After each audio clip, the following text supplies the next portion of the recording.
کل پھر ایک نئی آفر کی گئی عمران خان صاحب کو، جس میں ان سے کہا گیا کہ وہ ڈیل لے لیں، معاملات کو سمجھ جائیں، مان لیں، کچھ عرصے کے لیے سیاست سے ہٹ جائیں،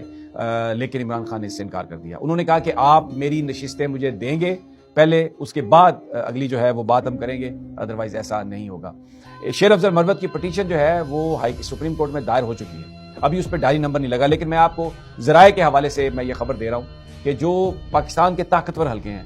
وہاں پر کچھ ایک گھبراہٹ ہے۔ یہ جو حکومتی حلقے ہیں یہاں پر ہمیں گھبراہٹ نظر آتی ہے، ان سے گفتگو میں ایسا لگتا ہے کہ یہ پریشان ہے، اور ان کو ایسا لگ رہا ہے کہ شاید سپریم کورٹ آف پاکستان کے اندر کوئی جو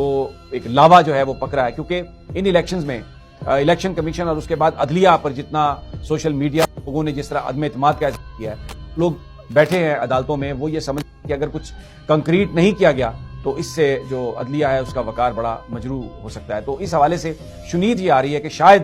عدالت سے کوئی ایسا فیصلہ آ جائے کہ جو الیکشن ٹریبیونلز ہیں ان کو پابند کر دیا جائے کہ 10 دن میں، 15 دن میں یا 1 مہینے کے اندر آپ نے فیصلے کرنے ہیں۔ جہاں جہاں پر بھی پتنگ بازی ہو رہی ہے، قیدی نمبر 804 یہ پتنگ آپ دیکھ لیں، ایک بڑی درد سری ہے یہ بھی انتظامیہ کے لیے۔ پی ایس ایل کے میچز میں آئی جی صاحب آتے ہیں، کوئی سرکاری بندہ آتا ہے تو وہ نعرے عمران خان کے لگتے ہیں، پاکستان کا مطلب کیا، لا الہ الا اللہ اور عمران خان زندہ باد، اور کون بچائے گا پاکستان، عمران خان، یہ نعرے جو ہیں یہ گونجتے ہیں۔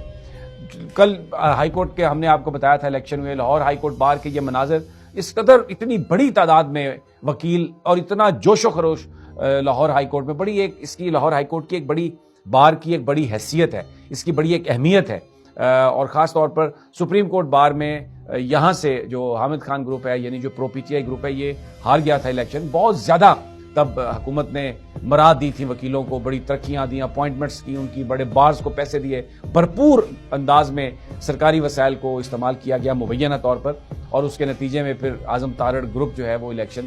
جیت گیا تھا۔